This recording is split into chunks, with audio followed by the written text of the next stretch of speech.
सक्षमची आई करून देणार लग्न आता आचलचं, ते दुसरं. विचार चढला ना तर पूर्ण व्हिडिओ बघा.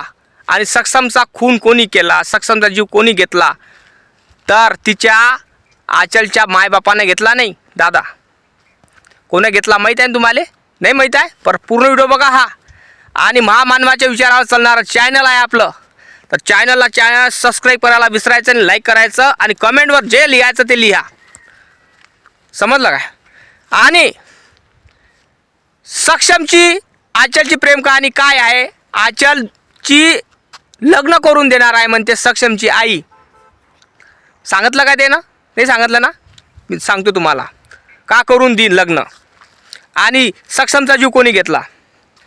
अरे सक्षमचा जीव आचलच्या बापानं नाही घेतला, आचलने घेतला. विचारात पडले असन तुम्ही का आचलनं कसा घेतला? अरे प्रेम कोणामुळं झालं? प्रेम कोणी केलं? आचलनं केलं.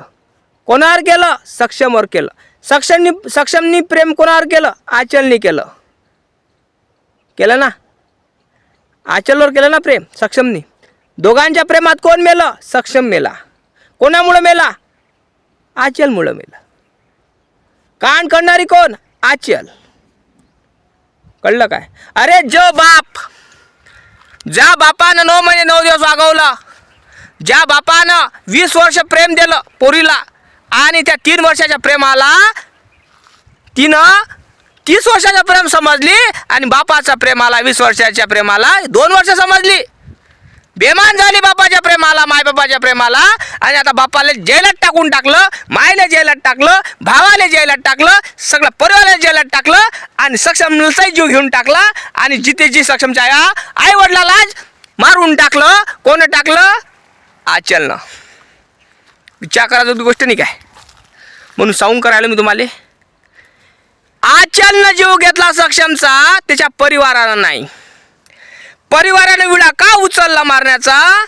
कारण आचल ही हातातून निघालेली मुलगी होती. आचलला 10 वेळा सांगितलं बापानं का बाईचे नादी लागू नको, प्रेमाच्या नादी लागू नको, प्रेमाच्या नादी लागू नको.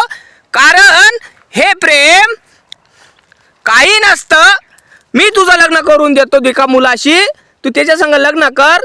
तर आचलनं म्हटलं असतं सक्षमला, अगं ए सक्षम, मी तुझ्यावर प्रेम करू शकत नाही. आतापर्यंत जे प्रेम केलं आपण ते चांगलं आहे, ते टिकणार आहे नाही का?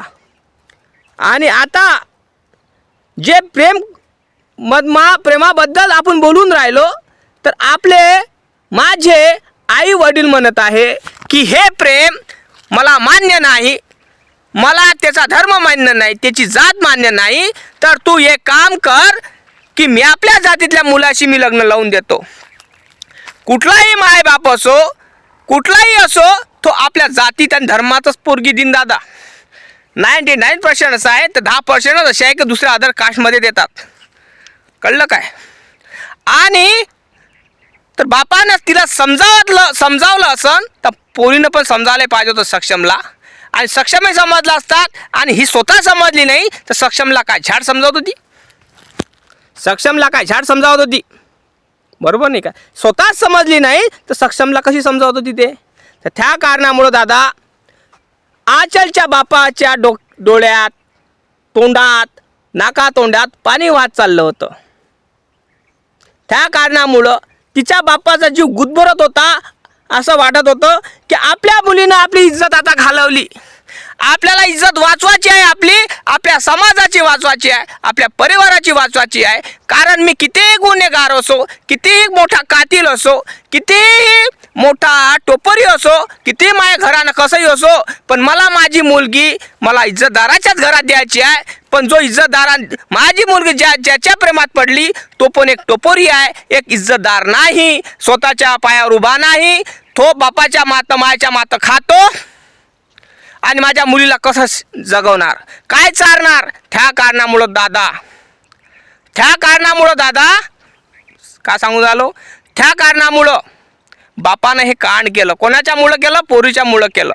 आणि बापानं या पोरीच्यामुळं कांड केलं आणि जेलात जाऊन बसला. पुरा परिवार जेलात जाऊन बसला. कोणाच्यामुळं? ह्या पोट्टीमुळं.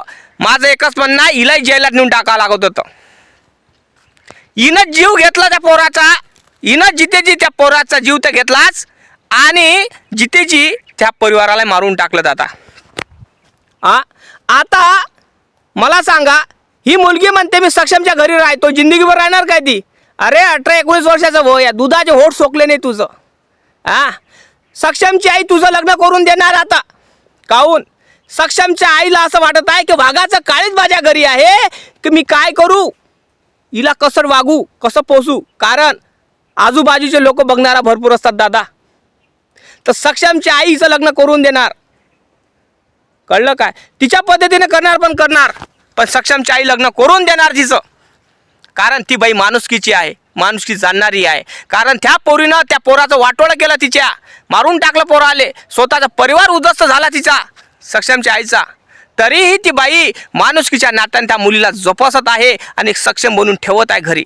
त्या मुलीनं त्या माऊलीचे पाय धुवून पाणी प्यायले पाहिजे आणि जनतेला सांगायला पाहिजे डटकारून, हे बघा जनतांनो, माझ्या महिलांनो, माझ्या बहिणींनो, की जसं मी कांड केलं तसं मी 2 परिवाराचं वाटोळं केलं, तसं तुम्ही करू नका, जनतेला सांगायला पाहिजे. पण ही बावळट बाई स्वतःला सती सावित्री बनवली आणि स्वतःला सती सावित्री समजून ते जनतेला सांगून राहिली नाही. फक्त काय करत आहे?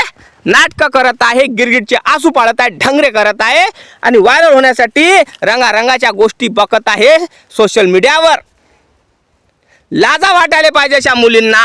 आणि अशी मुलगी कोणा बापाला नाही भेटो, अशी बायको कोणा नवऱ्याला नाही भेटो आणि अशी प्रियशी कोणा प्रिय करायला नाही भेटो, हे माझं मत आहे.